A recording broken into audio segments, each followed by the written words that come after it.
2023 is my year! Exclamation point.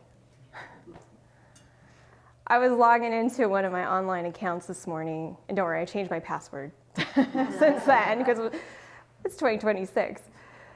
But it made me think about, why did I put 2023 is my year as my affirmation to my bank account? See, in 2023, I had just completed a year-long coaching certification program, and I was on fire. I was excited, full of hope, ready to change the world. I just didn't know how I wanted to use my coaching gifts to serve people. So my mentor, who is facilitating the course, said, hey, career coaching is the easiest transition into the coaching world. So I'm like, okay, I can get down with that. And so I started my coaching journey, official coaching journey, as a career coach. However, I wanted to career coach with a twist. I wanted to help people heal through their career journeys. And so I set off traveling all over the country, speaking on stages, speaking at conferences, speaking at virtual events, trying to spread the good word about mindset and empowerment. And sometimes I was received by the audience. Sometimes they were looking at me like, well, this chick is woo.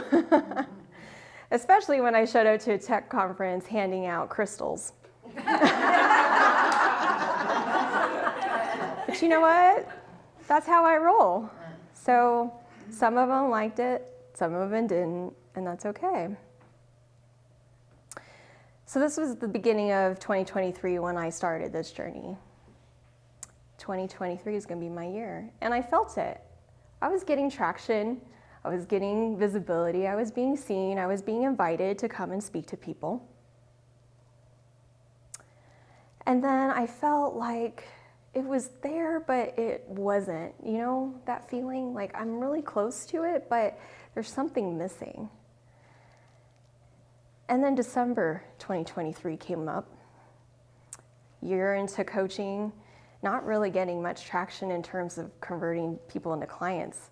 The clients that I did convert, well, they really didn't enjoy all the mindset work that I was wanting to shower them with and show them how to transform their lives through the power of our thoughts. All they wanted was help with their resume and interview prep and negotiating salaries, and I was like, I don't want any of that. So I took a pause.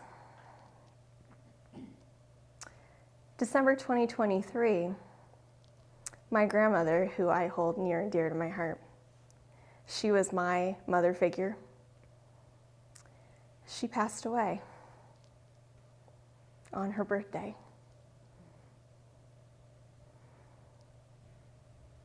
I was really close to her. She lived here in town, and I'd spend every moment I could with her because I just loved Grandma. And Grandma always loved me. She always accepted me for everything that I was, despite all the mischief that I got into. You know, I remember this time when I was pregnant, and she never was disappointed in me. At least she didn't show it. She invited her girlfriends over. I called them the Golden Girls. And they're like, oh, teeny beanie, we can't believe you're pregnant, you know, but we're gonna celebrate you, and just a beautiful thing to become a mom. But honestly, we just thought you were getting fat.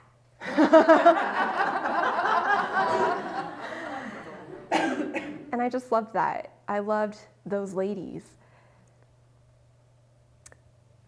The very next day after my grandma passed, my other grandmother, who lives in the Philippines, who I did not know, she also passed. So it was a really pivotal time in my life because two women from my lineage, they're now gone. And there's not many women left in my family. My mom's still here, but she's not. Losing my grandmothers within a day made me pause and reflect, what am I doing? And how can I carry on their legacy? Because that was really important to me. I just felt like I needed to carry on their legacy. Both of my grandmothers were healers in their own way. My grandmother here in Colorado, she was a healer in her faith. She was a healer in community, healing, taking care of people when they were sick. I didn't know my grandmother in the Philippines. However, I did know that she was a healer. And her healing gift was the town, medicine woman, should you say? The village medicine woman. And so it set me on this soul journey to understand that a little bit more.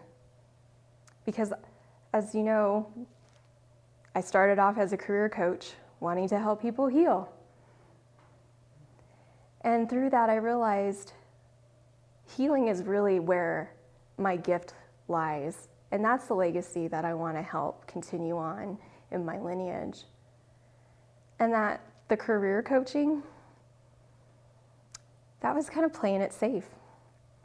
It gave me an opportunity to dabble a little bit in the woo, but not too much, right? I could blend both worlds together, my technology community and bridge the gap and maybe inspire some people. But then I realized I was trying to fit myself into this box that really didn't fit. It didn't fit the legacy that I was to carry on. That legacy of healing. And so through all this, I realized I needed to accept who I am, accept myself as a healer, and embrace my gifts and share it and help other women who are starting their own businesses or feel like they put themselves in a box. Help them get outside of that and see the expansion that's possible. Because for most women, we get into this line of business because we have a soul calling. We have a purpose. We want to carry on a legacy. And it may not make sense to anybody else, but we know in our hearts what that is. And so, out of all of this, of all I've learned is be true to yourself, and whatever is in your heart, whatever is calling to your soul, please do yourself a favor and follow that. Thank you.